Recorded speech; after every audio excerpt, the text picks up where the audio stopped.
മുണ്ടക്കൈ ദുരന്തവുമായി ബന്ധപ്പെട്ട് നിരവധി വിഭാഗങ്ങൾ അവരുടേതായ രീതിയിൽ സേവനങ്ങൾ അനുഷ്ഠിച്ചിട്ടുണ്ട്. നമ്മോടൊപ്പം ഇപ്പോൾ ഉള്ളത് HVACR എന്ന് പറയുന്ന ഈ എയർ കണ്ടീഷനുമായി ബന്ധപ്പെട്ട മേഖലയിലെ ഒരു അസോസിയേഷനിലെ പ്രവർത്തകരാണ്. അവർ ചെയ്ത് വളരെ നിർണായകമായ ഒരു സേവനമാണ്. അതായത് വൈത്തിരി താലൂക്ക് ആശുപത്രിയിൽ ഒരു താൽക്കാലിക മോർച്ചറി സജ്ജീകരിക്കുക എന്ന് പറയുന്ന ഒരു ശ്രമകരമായ ദൗത്യമാണ്. നമുക്കറിയാം, നിരവധി മൃതദേഹങ്ങൾ ആ ഘട്ടത്തിൽ എത്തിക്കൊണ്ടിരുന്നു. അത് കേടുകൂടാതെ സൂക്ഷിക്കുകയും തിരിച്ചറിയുക, അതോടൊപ്പം തന്നെ സംസ്കാരം ഉൾപ്പെടെയുള്ള സമയം വരെ അത് സൂക്ഷിക്കുക എന്നൊരു വലിയ ദൗത്യം ഉണ്ടായിരുന്നു. ആ ദൗത്യത്തിന് വേണ്ടി അവരുടെ സാങ്കേതിക വിദ്യ അവർ പരിശീലിക്കുന്ന ജോലി ചെയ്യുന്ന സാങ്കേതിക വിദ്യ ഉപയോഗപ്പെടുത്തുകയാണ് ചെയ്തത്. എപ്പോഴാണ് ഈ ഒരു ആവശ്യം നിങ്ങളുടെ മുന്നിൽ വന്നത്? എന്തൊക്കെ സജ്ജീകരണങ്ങളാണ് ചെയ്തത്? ഞങ്ങൾ ഈ ദുരിതമുണ്ടായപ്പോൾ തന്നെ ഞങ്ങളതിൻ്റെ ആ തീവ്രത മനസ്സിലാക്കിയിട്ട് ഞങ്ങൾ തന്നെ ഇതിന് മുന്നിട്ട് ഇറങ്ങി അതിനൊരു അനുവാദം കൂടെ മേടിച്ചു. അപ്പോൾ സൂപ്രണ്ട് അതിന് അനുവാദം തരികയും ഞങ്ങളങ്ങനെ ഒരു മോർച്ചറി സംവിധാനം അവിടെ ഒരു 2 to 5 ഡിഗ്രി മെയിൻറ്റെയിൻ ചെയ്യുന്ന ഒരു സംവിധാനം ഉണ്ടാക്കുകയാണ് ഞങ്ങളവിടെ ചെയ്തത്. പിന്നെ ഈ മേഖലയിൽ തൊഴിലെടുക്കുന്ന ഞങ്ങൾക്കാണ് അത് ഏറ്റവും കൂടുതൽ ആ ശരിയായ രീതിയിൽ ചെയ്യാൻ പറ്റുന്നത്. എത്ര സ്ക്വയർ ഫീറ്റ് സ്ഥലമാണ്? എത്രത്തോളം AC മെഷീൻ വയ്ക്കേണ്ടി വന്നു? അങ്ങനെയൊക്കെ ഇവിടെ ഏകദേശം ഒരു 30 ടണ്ണോളം മെഷീനാണ്, ടണ്ണേജുള്ള മെഷീനും വെച്ചാണ് ഞങ്ങളിത് സജ്ജീകരിച്ചത്. കാരണം അതിന് എയർ കണ്ടീഷൻ സിസ്റ്റം ഉപയോഗിച്ച് ഒരു മോർച്ചറി തയ്യാറാക്കുക എന്ന് പറഞ്ഞാൽ വലിയൊരു ശ്രമകരമായ ഒരു ദൗത്യമാണ് നമ്മൾ ഏറ്റെടുത്തത്. അത് നമ്മുടെ HVACR എംപ്ലോയീസ് അസോസിയേഷൻ എന്ന സംഘടന വളരെ വിജയകരമായി പൂർത്തിയാക്കി. ഇന്ന് കളക്ടർ കാണുമ്പോഴത്തേക്ക് അദ്ദേഹം വളരെ അപ്രിസിയേഷൻ പറഞ്ഞിട്ടുണ്ടായിരുന്നു.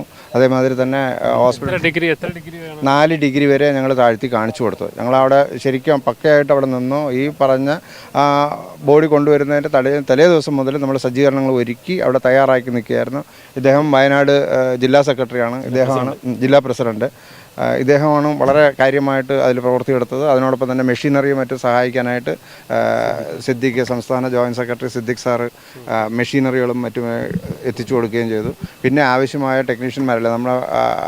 ടെക്നീഷ്യന്മാരെല്ലാവരും സജ്ജീകരണങ്ങളുമായിട്ട് രംഗത്തെത്തിയിട്ടുണ്ടായിരുന്നു. മൃതദേഹങ്ങളാണ് എത്തിയത് അല്ലേ? ഈ സംസ്കാരം വരെ അവിടെ സൂക്ഷിക്കാൻ കഴിയും. സംസ്കാരം വരെ നിലമ്പൂരിൽ നിന്നുള്ളതാണ് എത്തിയത്. അവിടെ ഒരു 300 സ്ക്വയർ ഫീറ്റ് ഏരിയയാണ് നമ്മൾ അവിടെ എയർ കണ്ടീഷൻ ചെയ്തത്. അവിടെ ഒരു 90% നിലമ്പൂരിൽ നിന്നുള്ള അതായത് പീസ് ഇത് ആണ് വന്നത് അവിടെ. അപ്പോൾ ബോഡി പാർട്സുകളാണ് അങ്ങനെയാണ് ഉണ്ടായിരുന്നത്. അവസാനം വരെ അത് കൃത്യമായി സൂക്ഷിക്കാൻ പറ്റില്ല.